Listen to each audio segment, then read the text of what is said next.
Get ready for dictation, please. 5 seconds. Sir, in connection with the dispute between India and Pakistan regarding the utilization of the waters of the Indus system of rivers, it would not be desirable for me at this stage to deal with the controversial aspects of matter which are still the subject of negotiation between the two countries. I shall, however, acquaint the House with the present position in respect of this dispute. The House will recall that on the 4th May 1948, the governments of India and Pakistan entered into an agreement by which India was progressively to diminish the supply of waters to Pakistan canals as Pakistan tapped alternative sources of supply. Not much progress could, however, be made in the implementation of this agreement till towards the end of 2001, the President of the International Bank for Reconstruction and Development suggested that the bank would be prepared to lend its good offices in resolving the dispute.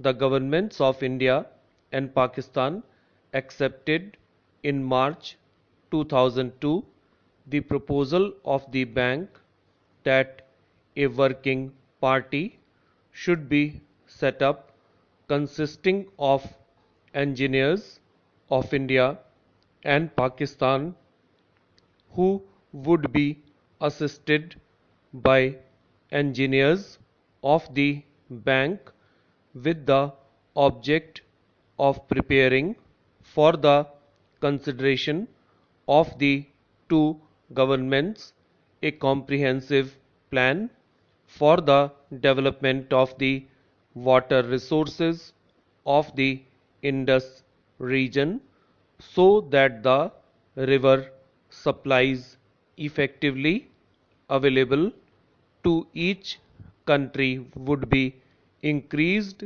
substantially beyond what they had ever been. It was agreed also at that time that neither party would, while joint work was in progress, diminish the supplies of water available to the other side for existing uses. It will readily be appreciated that though this condition was expressed as a mutual obligation, it was a condition which bound India alone, for Pakistan does not supply any waters to India. This unilateral restriction was, however, accepted by the Government of India solely in the interest of a speedy settlement. It was not expected at that time that the work of the working party would take very long.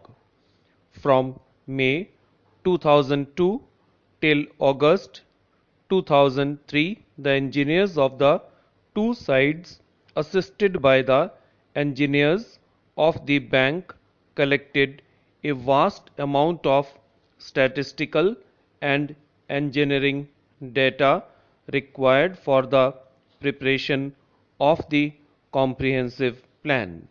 In September, the Working Party met in Washington.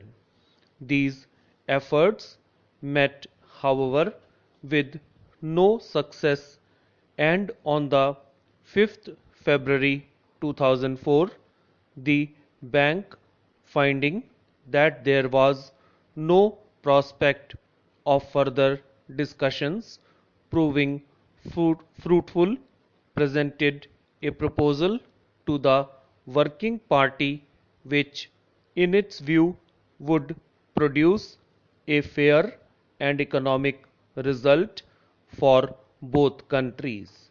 The Government of India gave detailed and anxious consideration to this proposal, which fell far short of India's requirements and which, in addition, involved for them a considerable financial liability, the justification for which was not clear.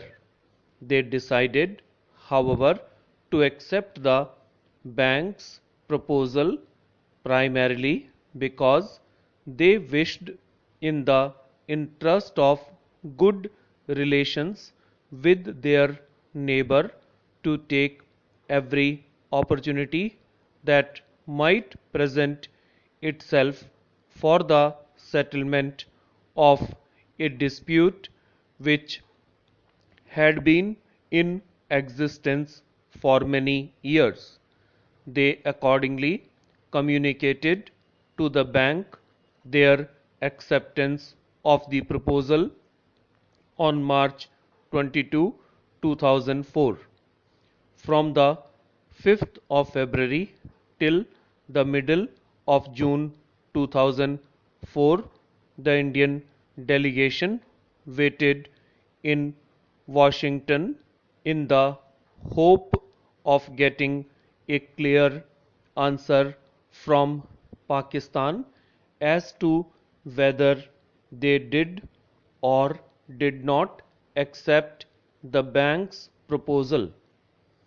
When, even in spite of an appeal by the bank, there was no positive response from Pakistan, the Government of India had no option but to come to the conclusion that further progress of the cooperative effort undertaken with the assistance of the bank had become impossible, and Pakistan has therefore voided the understanding under which the Working Party had been set up.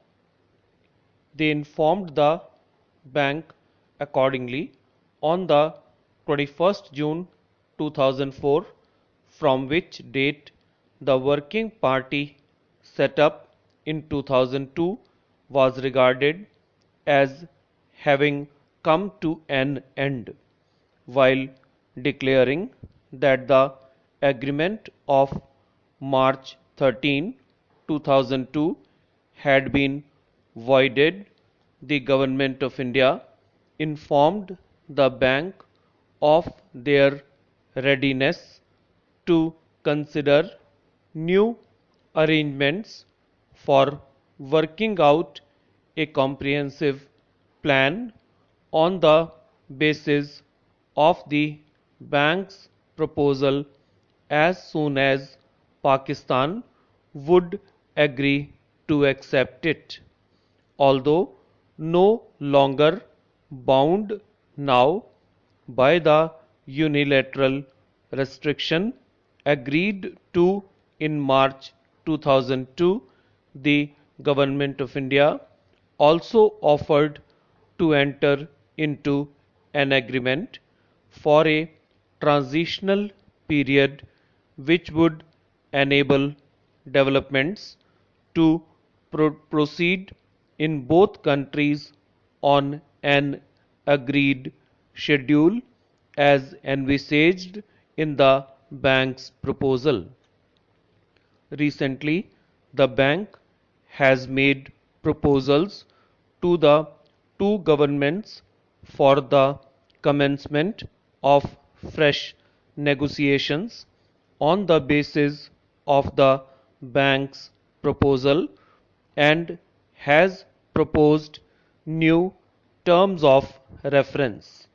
The bank has been waiting for the response from both the governments. Mr. Deputy Chairman, the railways are a premier public undertaking, and as such it is expected that they should be run as a model commercial department.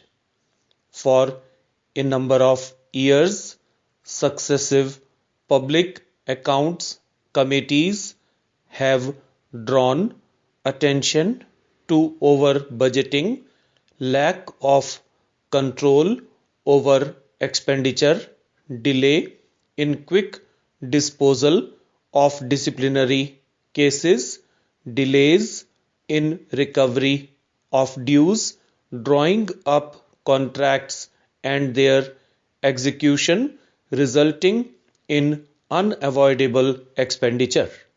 To take up the first over budgeting, I would submit that in 16 grants there was over budgeting. There were supplementary grants and appropriation obtained in a number of cases which proved to be excessive. Savings also occurred in a number of cases due to delay in finalization of plans. Successive public accounts committees have made serious complaints in regard to the delay in disposal of disciplinary cases. Time and again, the Railway Board has been approaching the Public Accounts Committee with a request to close past cases, and the committee had no option but to accede to this request. If this department is to be run as a model commercial department and set an example to both public and private undertakings, such things should not be allowed to occur. A number of cases had to be closed because the officers concerned had retired and no action could be taken against them. I would here like to submit a typical case. There was an officer against whom the Special Police Establishment had made a serious allegation in 2001. This officer was finally removed from service in 2009, that is, after 8 years. He was in the meantime promoted and retained in a higher post.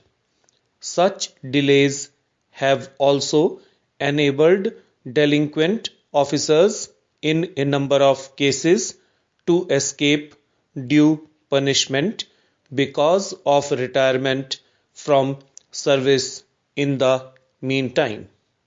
This indeed is a very unsatisfactory state of affairs, and if we have to serve as a model and in a business-like manner, then we have to see that the exchequer is not put to such losses by decisions being delayed for 8 years and allowing the officer concerned to be removed from one post to another in the meantime.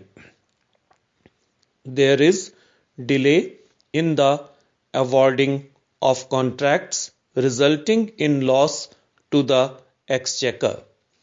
I would invite your attention to a particular case where an order was passed for the manufacture of a composite coach.